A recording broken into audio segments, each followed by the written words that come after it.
Continuing my reflections on learnings outside the classroom, in the previous video I had drawn some lessons I'd learned from Dr. Houghton, and I was wondering whether I should stop there.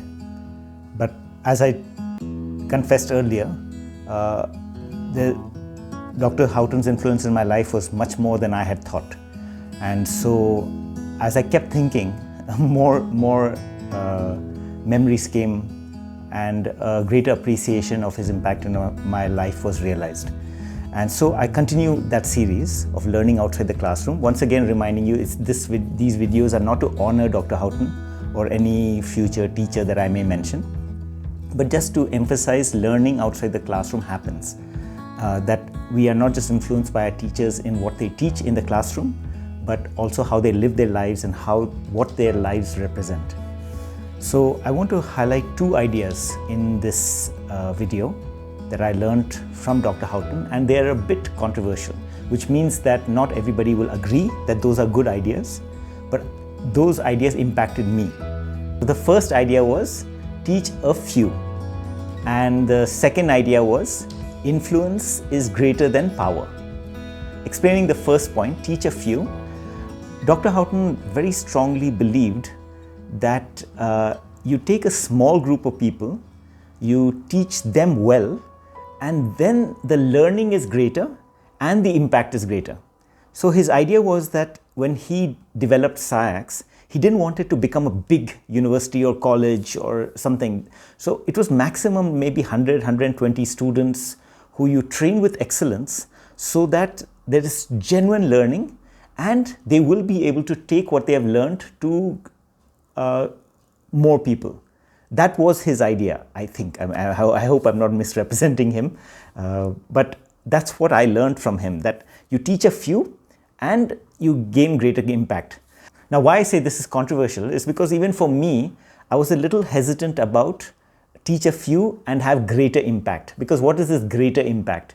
I wasn't very convinced that if you teach a few people, then those few people will teach millions. I don't think it works like that. In fact, I think it's more normal to think if you teach a few, then those few will teach a few. It's not as if our students will naturally go out and impact the world. They'll impact a smaller sphere. And it may be more than what you could have done as a teacher, but at the same time, it's not such a big impact. So I myself was a bit hesitant about the idea of impact. But it's also controversial because in this world, there is this desire for numbers. There's a desire for, we want to impact India, or we want to impact the world, or we want to impact Asia. There's so many people who don't know about Jesus, or there's so many people who are living in poverty, or there's so many people who are suffering, and we want to impact them all. No person left behind. You know, that idea is there. So we want to maximize our resources, maximize our output. We'll see that even in the social service sector, where funders will want to make maximum impact in villages or maximum impact in the nation. And yet, in reality, impact only happens, let's say, one person or one family at a time. Okay, maybe it's wrong to say it only happens, but it often happens in small ways. That's what I have seen. And so this desire for impact, for greater impact, for more productivity or more numbers is a very dangerous game in social service, in Christianity, in politics, where we try to impact more people or raise numbers. And we do see the dangers of that and the abuse of that. So I think Dr. Houghton stood against that and said that we need to train a few, we need to focus on small. And I think it's not that he didn't want larger impact, but what he was trying to do was keep the quality, keep the excellence. If you try to train, let's say, 100 students in one classroom, you will not get good results. The students will not learn. Very few will learn. But if you train 10 to 15 students with excellence, almost all 10 to 15 students will be impacted, at least a greater percentage. And so the focus was, if you can build excellent programs, train a few to make sure that they will be effective. But this is still controversial, not just for this desire for greater impact, but also for elitism. And this is something that my wife reminded me of. She feared that training a few causes elitism. And so her thing was, yes, the few people benefit, but what about the others who don't benefit? How do those people who benefit help those who don't benefit? And oftentimes my wife would say, it doesn't translate. There is very little evidence that there is a top-down percolation of, I have wealth, so I pass it down to others. That's very rare. So if I have knowledge, it's not that I pass it down to others who are less fortunate to not have that knowledge. It doesn't always effectively pass down and help the greater good. So what it instead does, I think my wife feared, was it creates a group of elite scholars or elite philosophers or elite people who know everything, and then they develop their own communities and they talk amongst themselves. I must admit, and I'm not trying to put down anybody personally, and so no names here, but in a college where I was teaching, there was a student who came from a very poor background, and he was given full scholarship to attend the college. And fine, and he didn't know English that well, but many people invested their lives, gave him excellent education. And then after that, he graduated. When he was applying for a job, he went around saying, this place is below my standard. I need to apply in jobs that are at my standard. And I was horrified when I heard that. I said, here's a man who came with very little, got some of the best education, and his standards have increased so that he will not serve in a place that is beneath him, that is in a place that is lower than what he deserves. And I honestly was not just horrified, but was so saddened that was opposite to Dr. Houghton's vision. That was not what he was trying to do. He was not trying to create an elite society of people who just move up in the world. But he wanted to give high quality education to a few people, some of them very poor, so that they could bless their own contexts, where they were coming from, so that they could work in places that needed this education. So if we can address the false desire for mass change, that if you train a few, all of India will be changed. If you can get that out of your system, and if you can challenge the elitism that will come when you train a few with excellence, then train a few is a very valid way of teaching, and it gains more impact for the student and hopefully for the people whom the student will serve, wherever that will be. And that is something that I learned, that training a few is a very important principle in education that we must hold on to. And I strongly believe that even now. You can see that in Zoom classes even, where all of us are in Zoom, and I've been in Zoom classes where there are about 60, even 100 people in the Zoom class, and you can see that most people have videos shut off, most people are not engaging. But if you have a Zoom class with about 10 people, it is possible to keep everybody on a screen and engage with them. And actually a Zoom class can be very useful for smaller groups. So train a few is this important principle that I try to practice even today. And I can see that that's something that I learned from Dr. Houghton. But yeah, let's keep in mind that not everybody agrees. It is not 100% effective. It does have negative consequences as well. But I do feel that it is an important principle in education that we need to hold on to. Okay, so that's the first, train a few. The second one is also controversial, is influence is better than power. Now what Dr. Houghton meant by that was that many people aspire for positions of power. They want to become principals, or they want to become prime ministers, or they want to become chief ministers, or pastors, or senior pastors, bishops. So they aspire for positions of power, and they forget that influence is actually what is needed. You need people who can influence the church, or influence the country, or influence a college without necessarily having that power. He illustrated this in two ways. One was a reminder of the role of Indian Christians in the nationalistic movement, in the freedom struggle. Dr. Houghton would always make a point for us to remember that Indian Christians were part of Gandhi's nationalism movement. but you wouldn't know who they are. Even I don't know who they are, all of them. And yet their influence was great. They were supporters of Gandhi. They hosted Gandhi and his friends. They were part of the movement of nationalism, who tried to move away from just protecting Christian rights. They were focusing on national rights. Dr. Houghton's point was that influence is there, that they did influence, even though they didn't have the power. They weren't the head of the Congress party or something, but they did influence. In the same way, there were many civil servants who were Christians who influenced that land by being honest, by not taking bribes, by having a fair sense of justice if they were in law. And in that way, they influenced the nation without necessarily being in the forefront. The other way Dr. Houghton illustrated that influence is better than power is by using the example of Mr. Tejpal. Now, Mr. Tejpal is the Chief Financial Officer at SAIACS. For those who know Mr. Tejpal, will know him as a very quiet and yet a very influential man at SAIACS. Not because he has great power. He's not the principal. He's not a board member. In fact, I don't even think that he's the one who makes financial policies. He sits in his office. He makes sure everything is honestly tabulated. If an auditor comes to SAIACS, they always praise his work, that he's so diligent in keeping track of everything.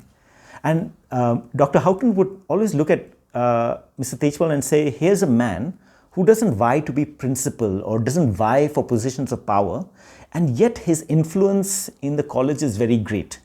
And that is a sign that influence is so important. Even till this day, I think, many students struggle to pay fees. I mean, we know that this is like a normal situation where students are just not able to pay the fees of theological education. But when they went to Mr. Tejpal and they told him that we are not able to pay fees, I know so many stories of students who said Mr. Tejpal was not judgmental. He was very understanding. He did share honestly that yes, we did need the fees, but at the same time he was like, how can we help? Is there what can we do about it? Are there other ways that we can pay the fees? And Mr. Tejpal's understanding and calm demeanor was so helpful to so many students that they felt true Christian humility and true Christian grace from Mr. Tejpal. In the same way, I remember sitting in meetings where Mr. Tejpal would be there and SAIACS would be under a lot of financial stress. So the principals, and this is not just Dr. Houghton, but later on the principals would say, Mr. Tejpal, is everything okay? And Mr. Tejpal will smile. And then I remember one principal saying, as long as Mr. Tejpal is smiling, I am at peace. And so the idea that, but Mr. Tejpal was not like saying that, oh yeah, there is money. But he was saying God will provide. If this is what God wants us to do, he will provide the way. So he always brought a sense of calm, not only amongst students, but also amongst the teachers and the administration, that as a reminder that God would take care of our needs. And here's a man whose influence is greater than his power. He may still not be powerful and be able to change policies, but his influence is so great that so many people will to this day testify of his great influence in their lives, including me. Now, what is controversial about this? One is the emphasis that influence is better than power. Is it really? Because what if you have influence and power? Wouldn't that be great? And I know some people will say that, yeah, I want to have power so that I can have influence.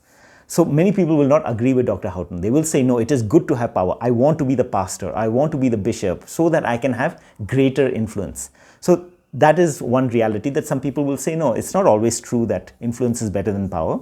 Sometimes with power brings great influence. So that's one view. The other view is that influence, and this is a more personal controversy, that sometimes influence is not enough, and your influence can be overthrown by people of power. So if, let's say, I influence people in a certain way, then people in power can completely overturn that influence and change it. I'm saying this is personal because I'm not trying to think of anybody or any institution, but I'm saying that sometimes if you choose influence, you are still at the mercy of people in power. And there is no guarantee that your influence will last. And it is a very difficult thing where you try to influence people in a certain way, but the people in power are opposed to that.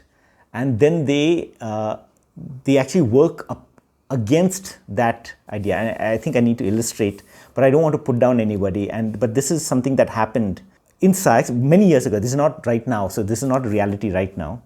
It's very difficult to illustrate this without coming across in a very, like as if I'm whining. But I do remember once, many years ago in SAIACS, I invested a lot of my life in cell groups and in building cell groups. And then one of the leaders, and this is many years ago, one of the leaders said, "What is all this cell group nonsense? It's distracting us. We need to get rid of the cell group system." And that person was in power to achieve that. So my entire life that was building a cell group system of helping students work together in smaller groups and learn through that process could have been completely overthrown by a person in power who was against that entire initiative. And I saw the limitations of influence over power, where I said that I really felt like if a decision was made to remove cell groups, all that influence supposedly would have gone, and the power would have taken over and created a new influence. So I remember thinking, is Dr. Houghton right? Is he right? Is influence better than power? Isn't it good to have power so that you can then protect your influence? But at that point, without me actually doing anything, that leader changed his mind and he said, no, okay, let's leave the cell group system, but let's try to reform it and let's try to improve it. And that was okay. And so the cell group system was not changed at SAIACS. It was not removed at SAIACS, but it was improved. So that's just an example of how I had to think about whether it is really true.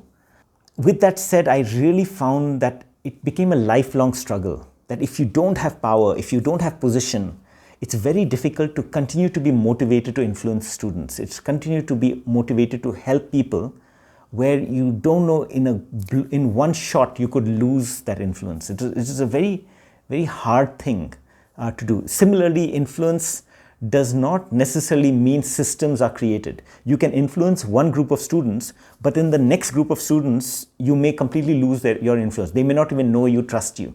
So influence is not guaranteed that when you influence some, then you influence others. Now, I'm just sharing struggles as I try to grapple with what Dr. Houghton was teaching. Influence is better than power. I think how I made sense of it was power is good for those who God calls to have power. And influence is good for those who God calls to have influence. It's not that power is better or influence is better. But influence is important and we must focus on influence. Even if you have power, there's no point of having power if you don't influence the land for the better. In the same way, you can have influence and not have power, and that is of value. That is good. So that's how I reconcile that influence is important and we must chase after influence. We must try to influence the people around us. In the same way, I try to focus on influence in a much smaller way. I realized that power gives access to influence on a much larger scale. So the Prime Minister can influence India, the Chief Minister can influence the state, the pastor can influence his congregation. But I as a citizen or I as a member of a congregation have limited influence. But I still do have influence. I can still influence the people around me. While I may not be able to influence India, I can influence my neighbor. And so focusing on where my influence was led me to a focus on what I would eventually call local theology, where we need to lower our expectations. And I know this sounds it sounds really weird, but we need to stop. Actually, some of us need to stop trying to change the world and try to change our neighborhood. Or stop trying to influence India and try to influence the people around us. That was what I felt was this shift in local theology, where we try to make a difference in the smaller spheres of our influence. That's where we can make a change. And even if we don't have influence in neighborhoods, influence our families, influence our churches, influence where we can influence. And there I found Dr. Houghton's lesson very important for my life, that God does care about influence, and He does want us to make an impact in the smaller sphere that we are in. And so that's the second lesson that I learned. And like I said, it is controversial because some people want greater impact, and even personally I found it very difficult, but it still remains an important lesson for me. And so, to summarize, two things I learned from Dr. Houghton: teach a few, and influence is important. And those are lessons that I carry even till today, with challenges and difficulties, but I do value them greatly. I may continue this series, I may not, but I am truly grateful for people like Dr. Houghton, who have impacted us so deeply outside the classroom.